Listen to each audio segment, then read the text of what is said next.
From Woody being replaced by an impostor to the shocking truth about Emily's sacrifice, today we're breaking down 10 hidden secrets in Toy Story 5 that solve decades-old mysteries. But first, if you love Jessie, drop a cowgirl emoji. And if you're obsessed with Toy Story theories, hit that subscribe button. Number 1, Woody is an imposter. Look at the details. Wait, did you catch that Woody in Toy Story 5 is completely different? His pull string is gone. His iconic voice mechanism vanished. But that's just the start. Look closer and you'll see his belly is bigger, his hair is thinning, and he's wearing a red cape he's never worn before. Toys don't age like that. They don't develop beer bellies from time passing. Plus, he's got a holster with no gun. And in Pixar movies, every toy is designed consistently. Buzz has his laser, army men have weapons. Woody's is empty. So where's the real Woody, and who is this replacement? Number 2, Bonnie destroys her toys, while Blaze actually cares for hers. Did you notice how different these two 8-year-olds treat toys? Blaze keeps her ponies neatly on shelves, organized, preserved, loved. Bonnie throws hers on the floor, draws on their faces, pulls them roughly. She loses patience fast and moves to the next thing. When her dad stepped on Jessie, she didn't even care. Here's what that reveals. Bonnie may struggle with empathy. Autistic children sometimes can't feel the emotional connection to toys the way other kids do. So when Bonnie plays rough, she's not being cruel. She genuinely doesn't understand that toys have feelings. She's not destroying them on purpose. She's destroying them without realizing it. That makes it worse. Number 3, Emily named her daughter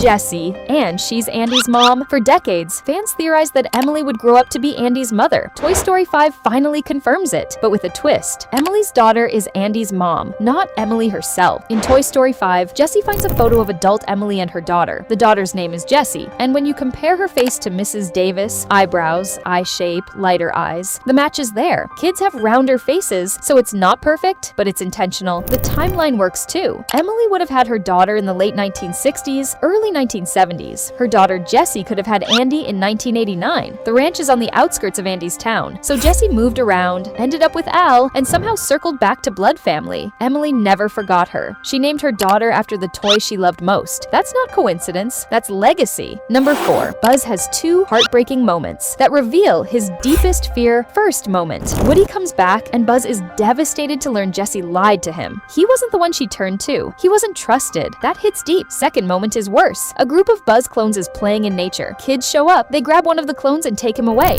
Nobody can save him. Buzz watches helplessly as one of his own gets separated from the group, abandoned. And Buzz almost cries, because that's his fear. He's been replaced and copied so many times that he's not special. He's one of millions. Any Buzz toy is interchangeable. Any kid could take any Buzz and nobody would notice. His identity means nothing. Number 5, there are 5 unbreakable rules that govern all toy life. Rule 1, toys must freeze when humans are present. It's hardwired instinct. They can't move, can't react, even if being destroyed. Their survival depends on the illusion. Rule 2, toys need human affection to stay conscious. Without love, they fall into self-negation and fade away. Love is oxygen for toys. Rule 3, no evidence can be left behind after toy actions. Every rescue, every adventure must be hidden perfectly. Rule 4, toys subtly guide human behavior. Forky speaks because Bonnie made him with love. Sid's toys barely speak because they were made with rage. The way you're made determines your consciousness. Rule 5, if a toy is in danger, all toys must rescue them. It's not loyalty, it's law. These 5 rules aren't guidelines. They're the foundation of toy existence itself. Number 6, Woody and Jessie. Remember their lives completely differently. Jessie remembers everything. All 3 owners, her whole history, her past. But Woody barely remembers being a star on Woody's Roundup, his own movie. His world seems to start with Andy. Why?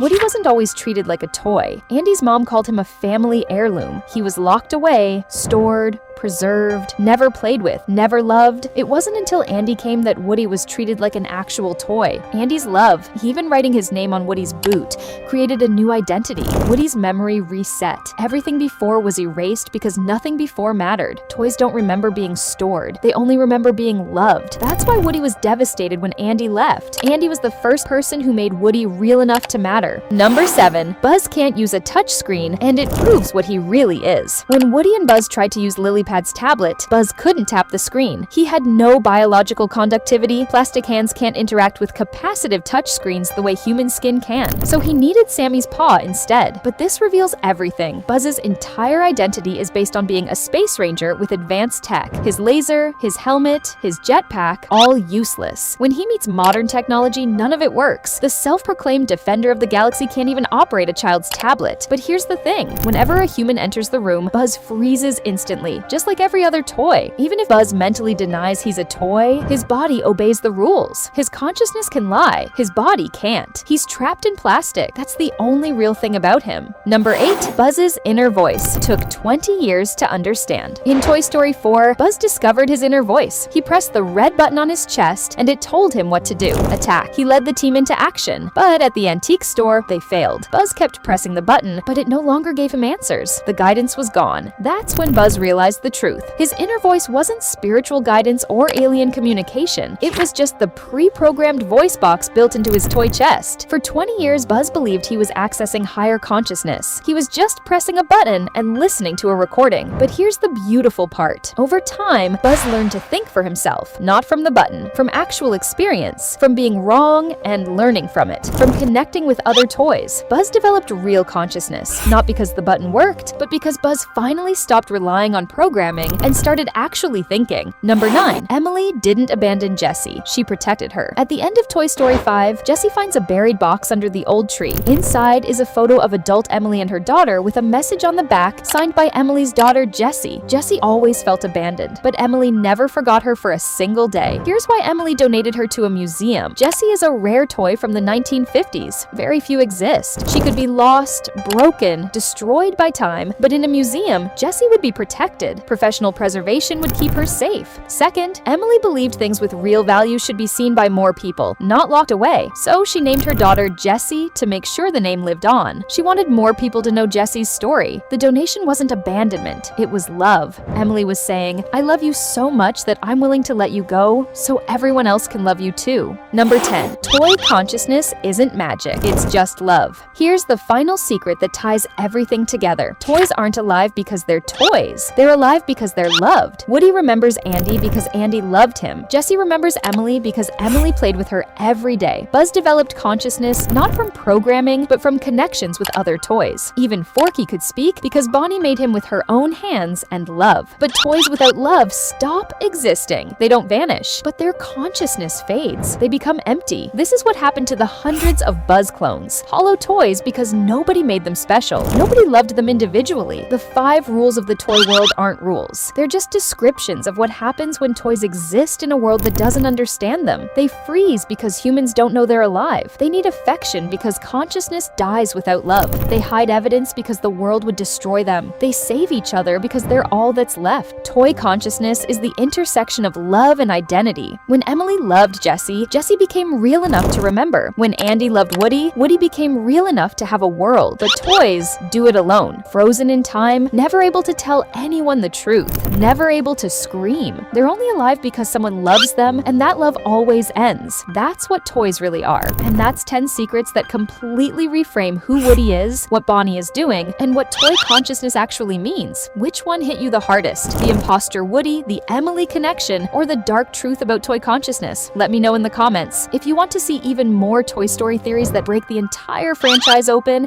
hit that like button and make sure you're subscribed, because we're uncovering way darker